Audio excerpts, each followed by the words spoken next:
Bom dia, meus amores, tudo bem? Vamos começar nossa aula de história, né? Abrindo a nossa apostila de história na página 26. A gente vai estar começando pelo exercício número 2, aí em cima, fazendo a seguinte questão. No Brasil, muitos jornais e revistas passaram a publicar seus textos online. Sabendo disso, converse com seus colegas sobre esse tipo de publicação. Bom, pessoal, jornal, revista, antigamente eram impressos, né? Hoje ainda tem, só que poucas pessoas fazem uso desse tipo de material. Eles geralmente, até jornal hoje em dia, a assinatura online, onde a pessoa pega, recebe o jornal, em vez de ser impresso em mãos, que ele pega ali, né, para tatear, para tocar, ele recebe o jornal pelo aplicativo do celular dele. Ele paga uma assinatura mensal e recebe esse jornal por mês, certo? Então, com o passar do tempo, isso foi modificando, né? Tentando fazer com que fique mais prático devido à correria do dia a dia das pessoas. Então, o que eu queria que vocês vissem? Que antigamente, né, os jornais eram impressos, eram levados, ainda há pessoas que mantêm esse tipo de tradição ainda, que vão até a banca, que compram um jornal, que leem, como tem também aquelas pessoas que fazem a assinatura do jornal, e no tempo que tem, de um intervalo de horário ou de lugar, que vai de um lugar para o outro, acessa o aplicativo no celular e vai fazendo a leitura ali. Depois continua a hora que tem mais um tempinho e assim segue. Então, o jornal, a revista também é considerado uma fonte histórica. Por quê? Em jornais é datado ali a data do acontecimento, né, daquela determinada notícia, de um fato importante que ocorreu e foi passado para a população, certo? Então, esse tipo de publicação também, ele é considerado o quê? Uma fonte histórica. E o que eu queria que vocês guardassem na cabecinha? Que as pessoas podem ter esse acesso, né, esse tipo de comunicação, como qualquer outro tipo de jornal, seja ele por rádio, seja ele hoje pelo Facebook, por um aplicativo, ele atinge vários tipos de públicos, desde aquela criança ou até aquele idoso. Basta o que? A pessoa está à procura de notícia e acessar um link, um Facebook, um Instagram, para estar recebendo uma determinada notícia, ou até mesmo um aplicativo de notícia, certo? Então, disso tudo que a tia falou aí para vocês vão fazer um apanhado de ideias, filtrar e passar para essas 3 linhas o que ficou para vocês, tá legal? Então, a tia vai ler agora aí esse quadradinho que tá lá. Por meio das tecnologias digitais presentes em celulares e computadores, podemos conversar e trocar ideias. Além disso, por meio das ferramentas de pesquisa presente na internet, temos acesso a livros, filmes, músicas, obra de arte, e a internet pode ser comparada com uma grande biblioteca e também com um grande museu. Por isso, a inclusão digital é considerada um dos direitos fundamentais da atualidade e deve ser garantido a todos. Então, pessoal, hoje em dia, principalmente nessa situação que a gente está vivendo agora, né, de aulas remotas, aulas online, aulas ao vivo, existem casos, eu vou até citar em particular, na outra escola que a Tia Rê trabalha, a gente tem criança que não tem celular, que não tem como acessar a aula, e tem que digitar a aula para a criança ir até a escola buscar, que quando não tem um celular, mas é aquele celular mais antigo, que só faz a ligação, não tem como fazer aula gravada também, nem aula gravada e nem aula ao vivo, essa criança que não tem esse celular com WhatsApp, porque não tem como, não tem internet, não tem WhatsApp.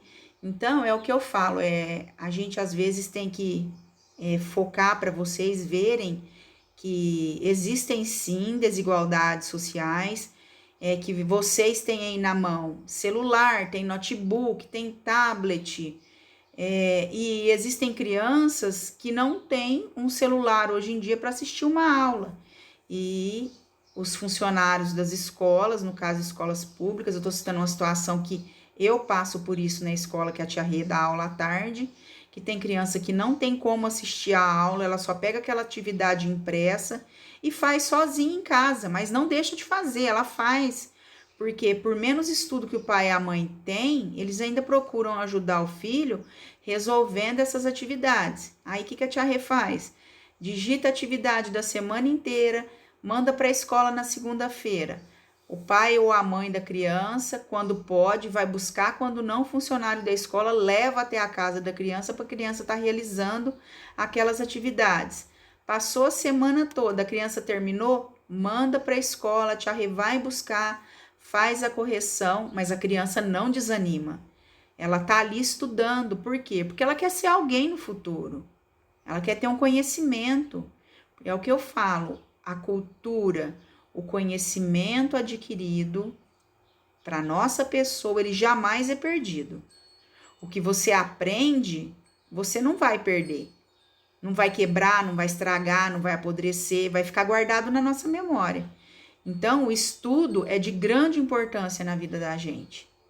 E essas crianças, que a tia está citando o exemplo, no caso aí, por isso que eu estou tocando no assunto, devido à inclusão digital, que não são todas as pessoas que têm acesso à inclusão digital. Primeiro, pelo fato de não ter um aparelho acessível, por não ter condições financeiras para ter um celular. Então, é por isso que eu falo, vocês tinham que valorizar o que vocês têm em mãos, certo? E que, infelizmente, essa inclusão digital está tentando ser feita para todos, mas infelizmente entre o que? O meio financeiro e social de cada um, que não são todas as crianças que têm acesso a isso, certo? Então vamos para o lápis na mão. Descubra as palavras que completam corretamente as frases a seguir. As palavras são celulares, comunicação, tempo e computadores. Certo? Agora vamos ver as frases. Atualmente, os celulares têm funções parecidas com as dos computadores, mas são menores, podendo até serem carregados no bolso da roupa. Letrinha B. Antigamente, as notícias demoravam mais tempo para chegar ao destinatário. Letrinha C. Nem sempre foi possível acessar a internet por meio de computadores pessoais. Letrinha D. Os meios de comunicação são instrumentos usados para facilitar a interação entre as pessoas, né? Então, aí ficou, vocês preencheram as lacunas das frases, né? E agora a gente vai estar indo para a página 27. Vamos lá? Rádio, cinema e televisão. Conforme estudamos atualmente, existem as telecomunicações digitais, que são acessadas por meio de computadores, celulares e outros dispositivos conectados à internet, permitindo a interação entre pessoas de vários locais do mundo. Você imagina como funcionavam as outras tecnologias de telecomunicação? Por exemplo, o rádio e a televisão? Quando a internet ainda não existia? Rádio. Com o desenvolvimento da energia elétrica, tornou-se possível instalar torres que emitiam ondas de rádio, responsáveis por transmitir o som para aparelhos chamados receptores de rádio ou radiolas. Esses aparelhos, que normalmente tinham apenas 2 botões, para regular o volume, mudar a estação, ligar e desligar o aparelho, transformaram a vida de muitos brasileiros. Na estação de rádio, o som é transmitido para uma torre, que envia ondas de rádio para os aparelhos. Os primeiros aparelhos de rádio eram grandes, mas passaram a ser portáteis com o passar do tempo. Essa novidade chegou ao Brasil em 1922, mas os aparelhos de rádio custavam muito caro e por isso só se popularizaram 10 anos depois. O rádio foi um importante meio de divulgação das marchinhas de carnaval, como as criadas por Chiquinha Gonzaga e as cantadas por Carmen Miranda. Você sabia que a cantora e atriz Carmen Miranda nasceu em Portugal em 1909, mas naturalizou-se brasileira e se tornou um ícone da música do nosso país? Por meio do rádio, deu fama à canção de carnaval, O Que É Que a Baiana Tem, composta por Dorival Caymmi em 1939. Carmen Miranda se destacava também por usar roupas muito coloridas e turbantes decorados com frutas artificiais, simbolizando o clima tropical do Brasil. Então vejam só, pessoal, uma pessoa que fez carreira no rádio, né? Se destacou, né, na música, era natural de Portugal e veio para o Brasil, se apaixonou pelo Brasil e se naturalizou brasileira e passou a vida aqui, né? Fazendo programas de rádio e foi muito famosa naquela época. Agora, pessoal, a gente vai passar para a página 28, continuando a leitura do nosso texto sobre rádio, né? Vamos continuar e aprender mais coisas sobre aquela época. Naquela época, poucas pessoas tinham condições financeiras para comprar um aparelho de rádio. Por isso, quem não tinha rádio buscava frequentar a casa de amigos e parentes, ou até mesmo lugares públicos como lanchonetes e praças para ouvir a programação. Com o tempo, por meio do rádio, tornou-se possível ter acesso a uma programação cada vez mais diversa, que abrangia notícias diárias, música ao vivo ou gravadas, previsão do tempo, programas educativos, concurso de talento, piadas, programas de auditório, leitura de textos literários, narração de jogos esportivos ou radionovelas, as quais eram muito populares. Então, deixa eu contar para vocês. A minha mãe fala que quando eles conseguiram, isso eu vou contar uma história pessoal da minha mãe. Ela fala que quando ela era criança, os pais juntaram dinheiro vários meses e conseguiram comprar um rádio. E que quando todo mundo trabalhava na roça, né, quando chegava à noite, eles ligavam o rádio não muito alto, mais ou menos no som de uma televisão que a gente ouve hoje em dia, e a família toda colocava banquetas e cadeiras em volta desse rádio para ouvir as notícias e até as novelas que passavam durante a noite. E ficava todo mundo em volta do rádio, né? Como se fosse uma TV que eles ficassem ali para ver. E aquilo eles iam ouvindo a programação e idealizavam a imagem do que estava sendo dito para eles por áudio, pelo que eles estavam ouvindo. Toque no assunto, crianças, com a avó de vocês, com o avô, com o tio-avô, pessoal dessa época, lá de 1959, que a tia tem certeza que eles vão repetir essa história que a tia Rê tá contando. Que essa história que eu tô contando aqui para vocês, a minha mãe me contou, que é o que eles faziam na época, né? Porque não existia televisão, então o que existia de meio de comunicação naquela época era o rádio. Então eles colocavam o rádio ali e ficavam todos em volta para ouvir novela, piada, música, e passavam horas e horas. E a hora que acabava a programação, eles desligavam o rádio e ficavam todos sentados comentando e discutindo o que eles haviam ouvido, né? Se eles concordavam com aquela notícia ou não, se eles haviam gostado daquela música ou não, se tinha gostado daquela piada, da novela que passava. Então, pode perguntar aí para vocês verem com os avós. Eles vão repetir praticamente a mesma história, só vão mudar os personagens, né? Que no caso que eu contei aqui agora foi a minha mãe que contou, e vocês vão ouvir o que a vovó ou o que a bisa de vocês estão contando. Pergunte para elas, depois vocês me contam. Então vamos continuar nossa leitura aí. Para as pessoas que não sabiam ler ou que não tinham acesso a jornais, ouvir rádio era uma forma de saber as notícias. Em geral, os programas eram apresentados por radialistas e as radionovelas eram narradas por atores. Para que a narração se tornasse mais interessante, os cenários, as sensações e os pensamentos dos personagens eram descritos pelos atores. Nas radionovelas, os temas podiam variar: histórias de romance, ação, suspense ou comédia. Os capítulos eram apresentados em sequência, geralmente uma vez ao dia.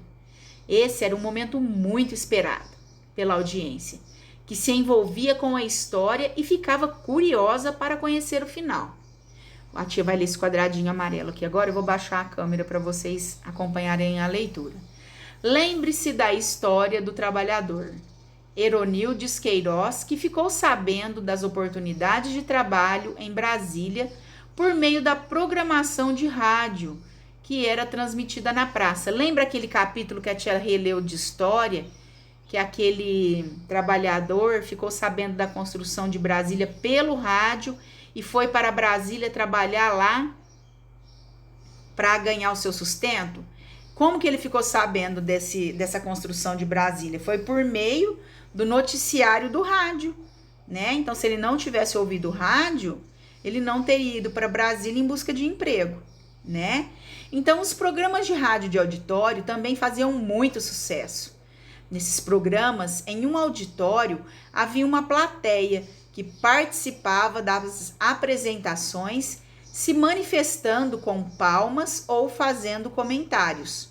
Os músicos, por sua vez, tinham a oportunidade de apresentar seus discos, e as grandes estrelas das radionovelas podiam fazer interpretações e dançar no palco. O áudio desses programas era transmitido pelas estações de rádio brasileira, para que as pessoas em casa também pudessem acompanhar as atrações. Então vejam aí esses atores, né, durante a transmissão de radionovela no ano de 1959. Então é uma foto, né, dos atores durante a transmissão de radionovela em 1959, né? Essa foto foi retirada lá no Rio de Janeiro, né? E foi colocada pra gente aí na nossa apostila. Então vamos lá agora para a página 29 da nossa apostila, né? Outros olhares.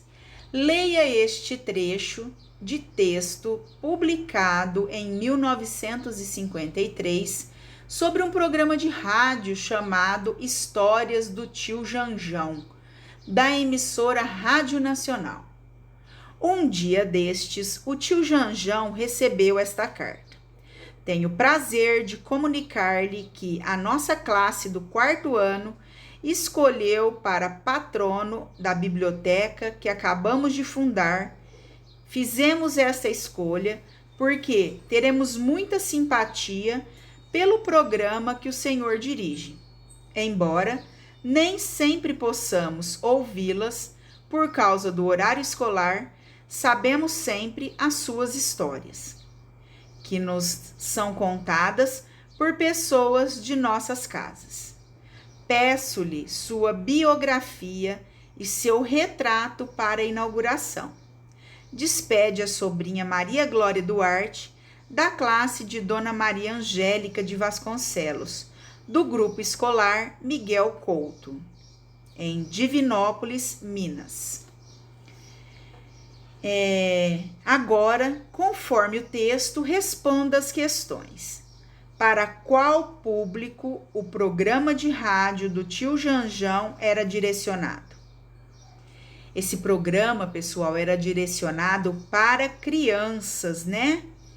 Letrinha B. O que era apresentado nesse programa de rádio? Eram apresentadas histórias para crianças. Letra C. Por que a aluna Maria Glória Duarte enviou uma carta ao tio Janjão? Ela fez uma carta, né? Como ela era representante de classe, representando a sala de aula dela. Então, vamos ver como é que nós vamos responder isso aí. A classe do 4º ano escolheu o personagem tio Janjão como patrono da nova biblioteca, recém-fundada. Por isso, os alunos escreveram uma carta solicitando a biografia e um retrato desse personagem. Então, foi dessa forma e é essa respostinha que vocês têm que colocar. Letrinha D. Como as crianças ficaram sabendo das histórias do programa, se este era transmitido no mesmo horário da aula? Então, o que a gente vai estar respondendo aí? As histórias eram recontadas pelas pessoas que moravam com essas crianças. Então, os adultos ouviam, né, a programação do rádio, ficavam sabendo das notícias e comentavam com as crianças depois que elas chegavam da escola, né? Então, vamos agora aí no conectando.com. De acordo com o que você estudou, escreva no caderno 4 tipos de programação de rádio de antigamente. Então, o que vocês vão fazer agora? Vocês vão pegar o caderninho de português, vão colocar a data de hoje, 17/11/2020, conectando com página 29, exercício número 1. E vamos colocar a resposta lá.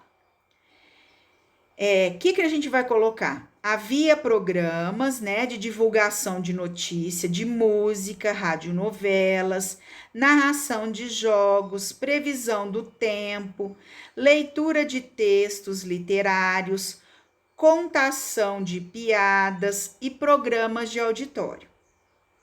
Pergunta número 2.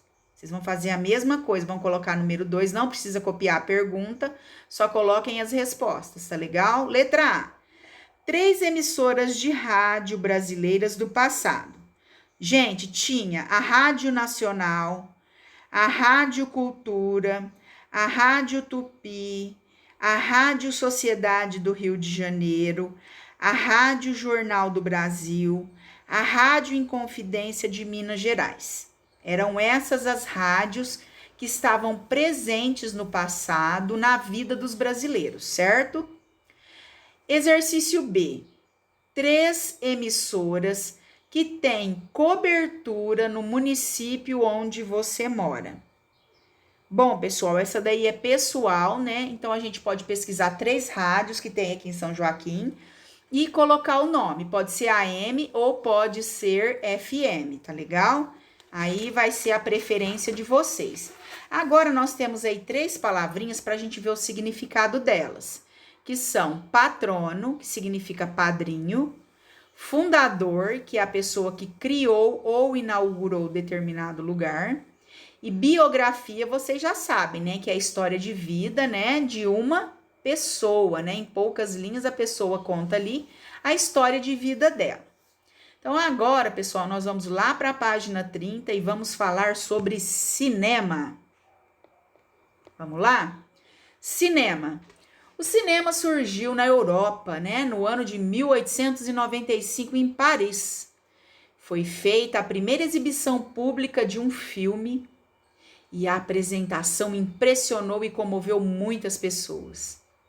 E poucos anos depois, o cinema se tornou uma das atividades de lazer preferidas de muita gente. Inicialmente, Os filmes eram muito curtos, duravam 15 minutos no máximo. Contudo, cada vez mais pessoas demonstravam interesse em assisti-los, o que incentivou o desenvolvimento da indústria do cinema. A cidade de Hollywood, nos Estados Unidos, destacou-se mundialmente na produção de cinematográfica, pois nela foram fundados diversos estúdios de gravação de filmes. O clima de Hollywood, com dias ensolarados quase o ano inteiro, também favorecia as filmagens ao ar livre. No início, os cinemas não tinham som, portanto, não havia trilhas sonoras, músicas, ou falas audíveis dos personagens. Muitas vezes eram usadas legendas para exibir a fala ou explicar algum acontecimento da narrativa. A partir de 1920, o cinema passou a se tornar um meio de comunicação audiovisual, isto é, associava som à reprodução de imagens. Surgia então o cinema falado.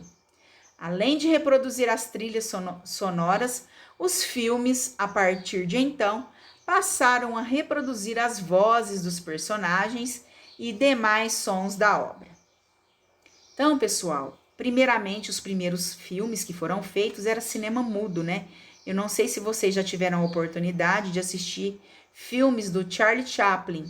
Ele era um comediante e ele fazia humor através de expressões faciais e de filmagens, Eram só cenas. Ele não falava nada, ele só representava. Quem tiver a oportunidade de colocar no YouTube e assistir, é bem interessante. Todas as imagens são em preto e branco, Porque naquela época também não era colorido, tudo era preto e branco e não tinha cor, Então vamos ver mais alguma curiosidade aí agora. Você sabia? Os primeiros filmes eram feitos com fotografias postas uma ao lado da outra e em sequência. Assim, ao serem passadas bem rapidamente, aparentavam movimento. E esses filmes começaram a ser projetados em uma tela, dando início àquilo que hoje chamamos de cinema. Então vejam bem, pessoal, eram fotos que iam tiradas repetitivamente, Formando o que? Uma sequência. É como se eu pegasse um livro e fosse folheando ele. Aí dava a impressão de movimento. No caso aqui, o cavalo, dava a impressão que o cavalo estava andando, Que o cavalo estava se movimentando, Mas era o quê? Nada mais, nada menos do que uma sequência de imagens, Repetidas, que iam se alternando a cada movimento e dava a impressão que aquele cavalo estava andando. E aquilo, na verdade, eram fotos, sequenciais. Então, vamos agora para a página 31 da nossa apostila. O cinema surgiu no Brasil por volta de 1900, com os irmãos italianos Afonso e Pascoal Segreto. Aí tá a imagem, dele, o italiano Afonso Segreto com suas câmeras de fazer cinema. Televisão. Olha só o chacrinha, Vamos ver então. A televisão surgiu com uma combinação de rádio e cinema. Foi inventada há aproximadamente 100 anos, quase na mesma época em que surgiu o cinema falado. Inicialmente, as imagens eram transmitidas em preto e branco. No Brasil, essa tecnologia só chegou em 1950, com a primeira emissora brasileira, a TV Tupi. Apesar da novidade, os primeiros programas de televisão não despertavam a atenção do público, tanto quanto a programação do rádio. O sucesso televisivo chegou somente por volta de 1960. Olha, 10 anos depois, quando ocorreram investimentos em mudanças de cenários, figurinos e programas. Por muito tempo, os programas de auditório foram um dos principais líderes de audiência na televisão brasileira, pois apresentavam atrativos que não poderiam se tornar conhecidos por meio do rádio. No caso do rádio, a audiência é chamada de ouvinte. No cinema é chamado de espectador. E no caso da televisão, telespectador, referindo-se a quem assiste algo de longe. Pessoal, aqui embaixo do vídeo da tia, esse daqui é o Chacrinha, né? Um apresentador de televisão brasileira que entrega uma televisão, uma participante do seu programa de auditório, Discoteca do Chacrinha, atração que foi ao ar entre 1957 e 1972. Chacrinha apresentando participante de show de calouros. É uma fotografia do Arquivo Nacional do Rio de Janeiro. Então, pessoal, o Chacrinha fez parte muito tempo, né, das tardes de sábado e de domingo da população daquela época. Isso tudo, gente, que a gente viu hoje, isso são fontes históricas, são situações que os nossos pais e os nossos avós passaram naquela época. Olha só, hoje a gente vê as imagens em pixels, né, que dá uma definição bem real, né, da TV. Olha só, antigamente era tudo preto e branco. Primeiro começou pelo rádio, só o som, depois começou a imagem e assim por diante. Bom, meus amores, por hoje a tia Rê na aula de história vai ficando por aqui, né? A próxima aula que a tia for dar de história provavelmente será um questionário, né? Que a gente vai estar fazendo junto. Então, fiquem com Deus, bom trabalho. Qualquer dúvida, a tia Rê tá aqui à disposição de vocês, tá? E fiquem com Deus e até a próxima aula.